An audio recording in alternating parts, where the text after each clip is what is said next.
जय माता दी दोस्तों, आप सबका अपने चैनल पुण्य धर्म में स्वागत है। नवरात्रि का 7वां दिन माँ कालरात्रि की पूजा को समर्पित होता है। इस दिन को महासप्तमी भी कहा जाता है। देवी कालरात्रि को दुर्गा के 9 स्वरूपों में सबसे क्रोधित और शक्तिशाली देवी माना जाता है। जब जब पाप और अत्याचार बढ़ते हैं तब माँ कालरात्रि दुष्टों का नाश करने के लिए प्रकट होती हैं। वे अंधकार की देवी कहलाती हैं, लेकिन अपने भक्तों के लिए यह कृपालु और संकटों को हरने वाली माता हैं। उनकी आराधना से अकाल मृत्यु का भय समाप्त होता है और व्यक्ति निर्भीक तथा पराक्रमी बनता है। आइए जानते हैं माँ कालरात्रि की पूजा विधि, भोग, मंत्र और उनके पूजन का महत्व। माँ कालरात्रि का नाम 2 शब्दों से मिलकर बना है, काल और रात्रि। इसका अर्थ है अंधेरी रात। उनका स्वरूप भयावह है। वे काले रंग की हैं और उनके बाल खुले हुए हैं। उनके गले में एक चमकदार मुंडमाला है जो बिजली की तरह चमकती है। माँ कालरात्रि अपने 4 हाथों में खड्ग, वज्र और अभय मुद्रा धारण करती हैं। उनके सांस लेने पर नथुनों से अग्नि की ज्वालाएं निकलती हैं। वे सभी बुरी शक्तियों का नाश करती हैं और अपने भक्तों की रक्षा करती हैं। माँ कालरात्रि की पूजा से भय, शत्रु और कष्टों से मुक्ति मिलती है।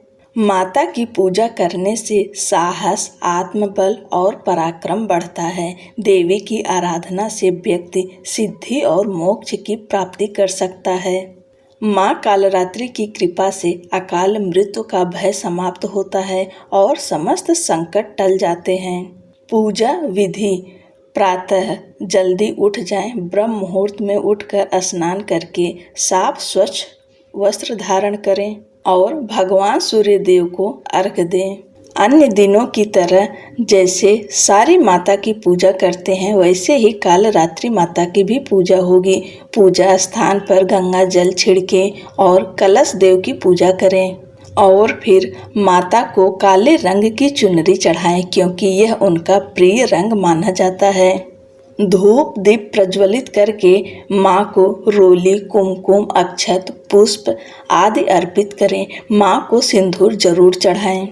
अगर गुड़हल का फूल मिले तो माता रानी को जरूर अर्पित करिए, या जो आपके पास उपलब्ध जो भी पुष्प हो वही माता रानी को चढ़ाइए। धूप दीप, रोली, कुमकुम, अक्षत, सिंदूर, भोग, प्रसाद सब कुछ अर्पण करने के बाद में आप दुर्गा सप्तशती या दुर्गा चालीसा का पाठ करें, या फिर आप जो भी पाठ करते हो वो पाठ करिए। इस दिन माता रानी का प्रिय भोग है गुड़। कालरात्रि माता को गुड़ बेहद प्रिय है, इसलिए आप फल फूल के साथ में माता रानी को गुड़ का भोग जरूर लगाएं। माँ कालरात्रि का प्रिय रंग लाल माना जाता है, अतः इस दिन आप सब लाल रंग के वस्त्र पहनकर पूजा करते हैं तो इससे देवी की कृपा जल्दी प्राप्त होती है। इसलिए आप सब माता की पूजा में लाल रंग का आसन और लाल रंग का वस्त्र धारण करके पूजा करें। अब जानते हैं माता रानी का मंत्र क्या है। ओम कालरात्रये नमः। ओम कालरात्रये नमः। आप इस मंत्र का 11, 21 या 108 बार जाप कर सकते हैं। अंत में माँ कालरात्रि की आरती के साथ में पूजा का समापन करें। आरती के बाद में पूजा में हुई गलतियों के लिए उनसे क्षमा जरूर मांगें और प्रसाद सब में वितरण करें। इस दिन का मुहूर्त रहेगा ब्रह्म मुहूर्त सुबह 4:36 से सुबह 5:22 तक। प्रातः संध्या 4:59 से सुबह 6:08 तक। अभिजीत मुहूर्त 11:59 से दोपहर 12:49 तक। विजय मुहूर्त दोपहर 2:30 से दोपहर 3:20 तक। गोधूली मुहूर्त शाम 6:39 से शाम 7:02 तक। अमृत काल शाम 7:33 से रात 9:07 तक। माँ कालरात्रि की उपासना करने के बाद भक्तों को अकाल मृत्यु का भय नहीं रहता। इस दिन माता की विधि विधान से पूजा करिए। वीडियो में अंत तक बने रहने के लिए आपका बहुत बहुत धन्यवाद और नवरात्रि की ढेर सारी शुभकामनाएं। जय माता दी।